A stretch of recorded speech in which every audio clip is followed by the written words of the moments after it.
Et on parle maintenant économie avec Claire Benichon. Bonjour Claire. Bonjour Pauline. Et à la une ce matin, Samsung qui a dévoilé son nouveau smartphone qui était bien sûr très attendu. Oui, le Galaxy S8 a été présenté hier mercredi à New York après le fiasco de son précédent modèle aux batteries défectueuses, le Galaxy Note 7.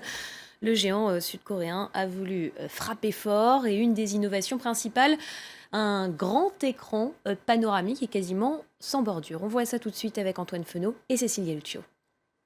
Quel temps va-t-il faire à Londres ? Aujourd'hui, c'est ensoleillé avec quelques nuages.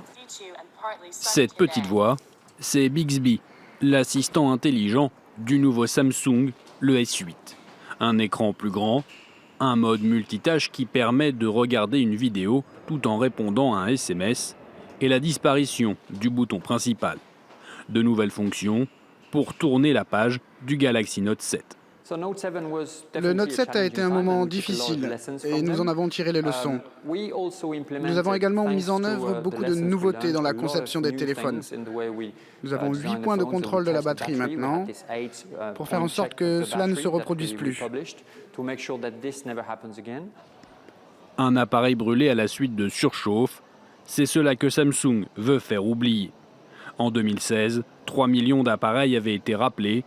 Un manque à gagner de près de 5 milliards d'euros pour la marque, sans compter la perte de confiance. Avec ce nouveau téléphone, Samsung n'a donc pas le droit à l'erreur. Samsung a beaucoup approuvé après ce qui s'est passé avec le Note 7. Et franchement, je ne sais pas comment ils ont réussi. Maintenant, il faut voir le prix du téléphone, combien ils arrivent à en expédier, comment réagissent les clients.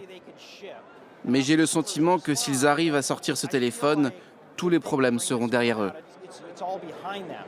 La sortie du Galaxy S8 tombe à pic. Apple devrait sortir son nouvel iPhone à la fin de l'été. Samsung a donc quelques mois pour installer son produit et tenter de récupérer sa place de numéro 1 mondial sur le marché des smartphones. Et on fait tout de suite un point sur les marchés. Alors, quelle est la tendance en ce moment en Asie ? Eh bien, tout d'abord, on va voir l'action Samsung à Séoul, qui est, vous le voyez en ce moment, en hausse de 0,38% après la présentation de ce nouveau produit hier. Mais l'action Samsung qui ne suffit pas à soutenir la tendance du Kospi. Le Kospi à Séoul en baisse de 0,27%. Et puis ailleurs également, malgré la hausse des prix du pétrole, eh bien, c'est le rouge qui domine sur les places asiatiques ce matin.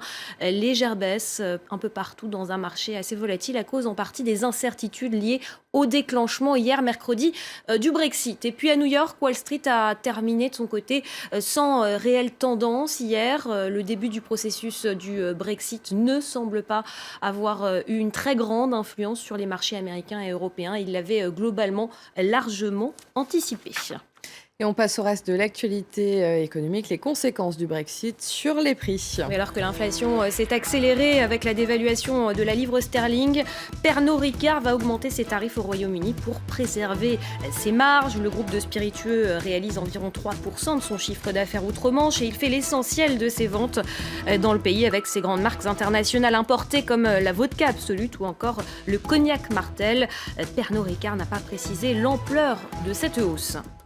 Autre conséquence du Brexit, selon le Financial Times, le groupe britannique spécialisé dans le marché de l'assurance, Lloyd's of London, va installer son siège européen à Bruxelles. La capitale belge a été préférée à d'autres prétendants comme Luxembourg ou encore Dublin, en raison notamment de la proximité des autorités européennes.